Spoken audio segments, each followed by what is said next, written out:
Peggy 18.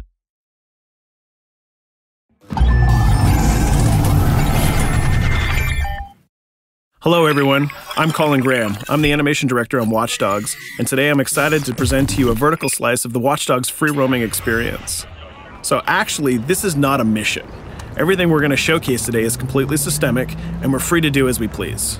We start off in the wards, the low-income district of our interpretation of Chicago. When creating the world of Watch Dogs, we wanted to stay true to the city and give a unique flavor to each and every neighborhood, not only in terms of the architecture, but also in terms of the people that you'll encounter and what is happening in their day-to-day lives. In the wards, you'll see working-class citizens, rusty cars, gang members, abandoned houses, and low-grade pawn shops. It's really not the kind of place that you're going to want to be alone after dark. Nowadays, modern cities are increasingly managed by software, controlling traffic lights, electricity grids, and surveillance systems. In our version of Chicago, this management software is called CTOS, or the Central Operating System. The CTOS controls everything in the city, and it was created by the Bloom Corporation. Since the CTOS has been installed in Chicago, people get to work faster, the crime rate has dropped, and the communication networks are now more accessible and stable than they ever were before. It goes without saying that if everything is connected, somebody able to take over this system would be extremely powerful. At this point in the game, we don't have control over this district's CTOS system. The icons that you see over people's head mean that we cannot hack into their mobile devices at the moment. We need to find the CTOS control center, install a backdoor virus into the system to take control over all of the infrastructure in this district. There it is, the CTOS control center.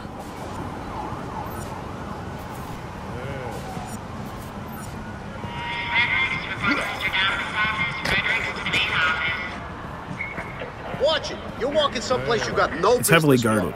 Let's see if we can find the server access codes from a distance.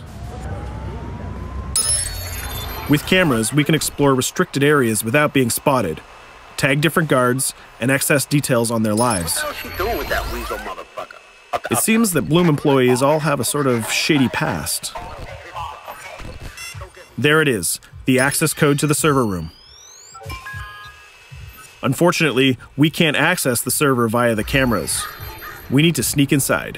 One thing that was really important to us when we designed Watch Dogs was to fully support different player styles. Every situation in the game can be tackled the way the player sees fit. In this situation, we can go all out guns blazing, completely stealth without the guards ever seeing us, or we can hack from a distance without ever setting foot inside the restricted area. Let's hack this forklift. Aiden can use the environment to distract and lure guards. Pretty much anything you hack has multiple functions. So, for example, you could use this forklift to access the roof, or you could use it to create cover. Hacking in Watch Dogs is all about player expression. Let's set an improvised explosive device so we can hack it a little bit later.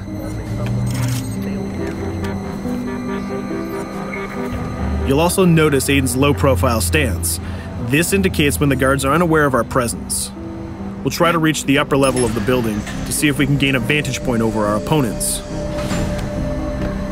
Everything in the environment can be hacked, so we're going to make some dynamic cover. That's how you spend a day off. Some quality meat. We'll use this forklift to lure the guard towards our IED that we set earlier. Let's see how this plan unfolds. You're working them on.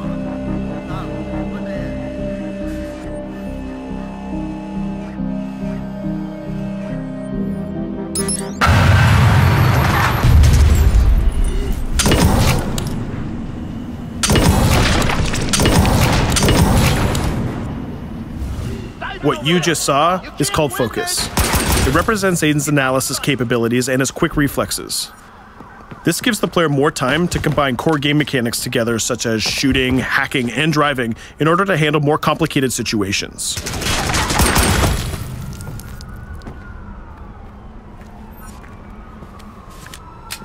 Now we can access that control room.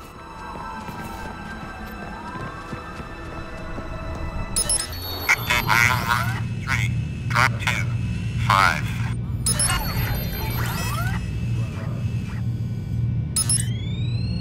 Now we'll be able to hack all of the devices connected to the CTOS within the districts. Thousands of cameras, traffic lights, the electricity grid, and most importantly, all of the citizen information profiles. We can also benefit from the Chicago Police Department Crime Prediction System, which uses facial and pattern recognition to spot potential criminals or potential victims.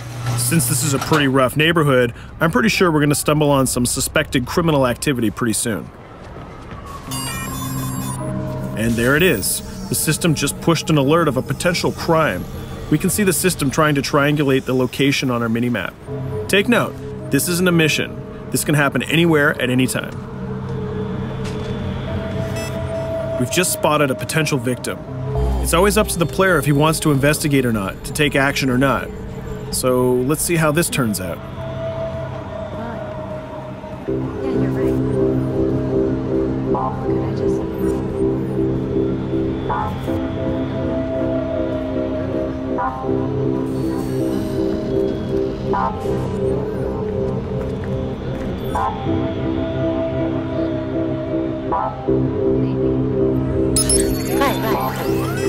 You think you're leaving me, huh? Jesus, I told you to stay away from me! You belong to me now, get it? You better leave or I'll call the cops! I'll fucking kill you, goddammit! Get off! Yo! That was close. Good thing that we intervened. We managed to prevent the crime, but we triggered a chase. From here, the criminal's behavior is unpredictable. He can try to get away, shoot back at us, surrender, or call for backup.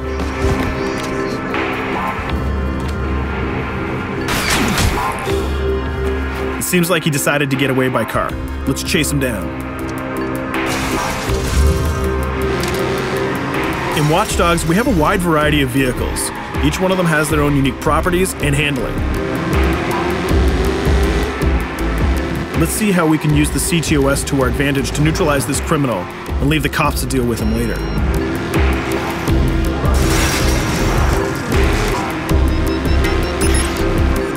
The chase stops right here. Using the blockers usually reserved for the cops during interventions, we managed to stop this criminal without killing him. This gives us a reputation bonus.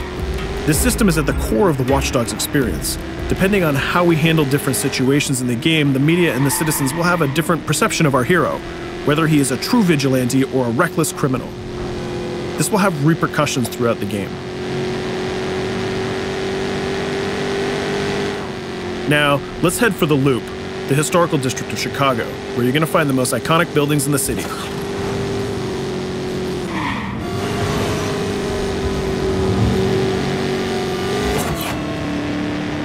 We're going to go to a gun shop to see what arsenal is available for players. The economy is a big part of Watch Dogs. Players will be able to grow their arsenal with weapons and craft their tools in order to increase their power and their hacking abilities.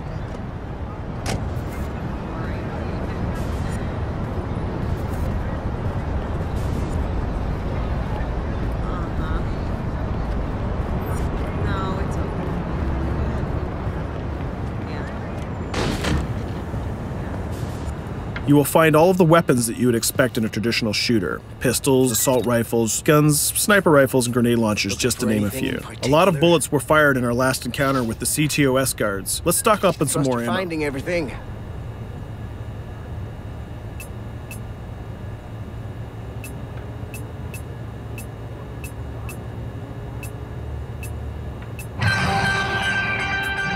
As we mentioned earlier, the media keep track of your actions and the citizens are going to react according to the perception that they have of you. Here, the media is reporting a crime in which you are the #1 suspect. The gun shop owner recognized you and decided to trigger a silent alarm to notify the police. Copy that. Possible wanted suspect presumed armed and dangerous. Police are now trying to locate the source of the threat using the surveillance system in the city, represented by the yellow circles on the minimap. Come in, PH3.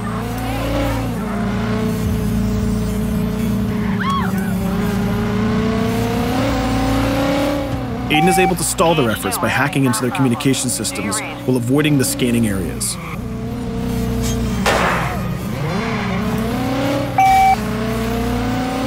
PH units, do you copy? Repeat, squad to all PH units. Once they've lost our trail, we can go back to our activities.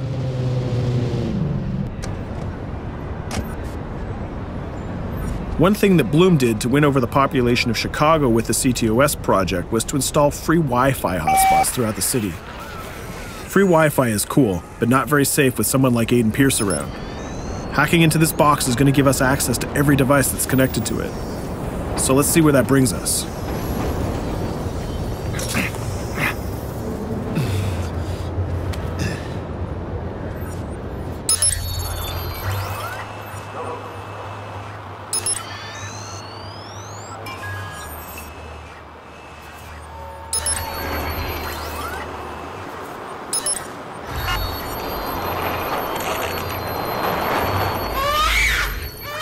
We just hacked into the webcam of a laptop. It seems that we're in the apartment of a mother and we can hear her baby crying in the background. Her bank information is in her mobile phone sitting right there on the table in front of us. It's totally up to the player whether we decide to steal it or not. Of course, this won't affect our reputation because nobody can witness this action. Just like in real life, nothing is totally black or white, but rather many shades of gray. This is exactly the situation where we want the player to question his own morality. Let's go withdraw that money. If you think that you're alone, think again. Aiden is not the only hacker in town. Someone's trying to install a backdoor virus on Aiden's phone in order to steal a portion of the information that he's gathered through the game so far. First, we're gonna have to reach the area where the signal is coming from.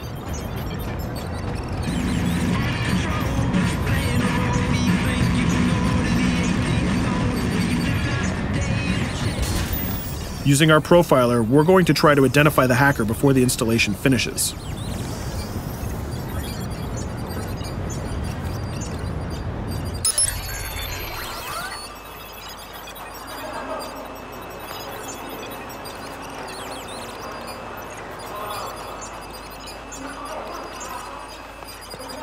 There he is.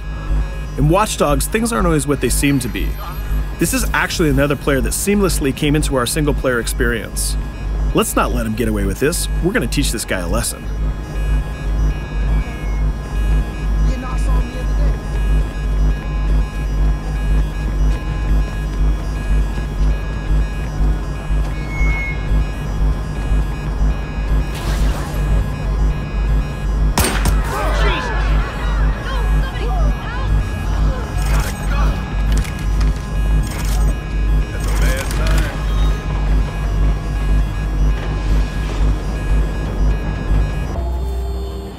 We stopped the hack, but the hacker managed to get away. I don't know about you, but we can't let this pass by. We need to retaliate. Using the grid, let's see if we can find that second player. There he is. Let's enter his game seamlessly.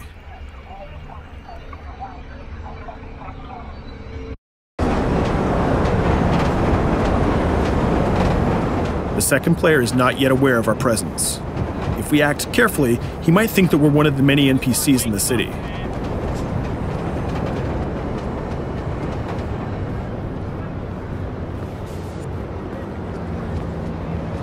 What was that?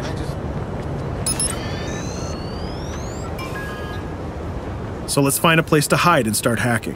What's going on?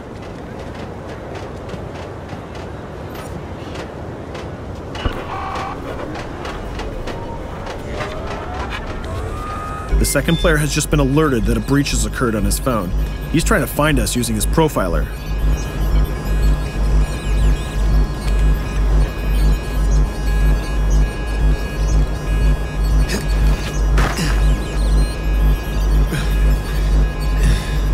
He's dangerously close. Let's hide in the car. We're spotted. Let's get out of there.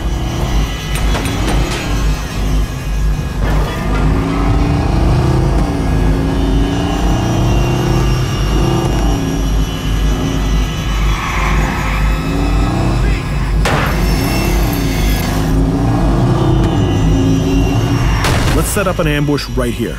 By dragging the other player back here into the alley, we make sure that no civilians get hurt during the firefight. We didn't succeed in hacking the second player, but we did get a little bit of revenge. So that's what we have time for today. We hope you enjoyed our quick gameplay session. Stay tuned for more about Watch Dogs.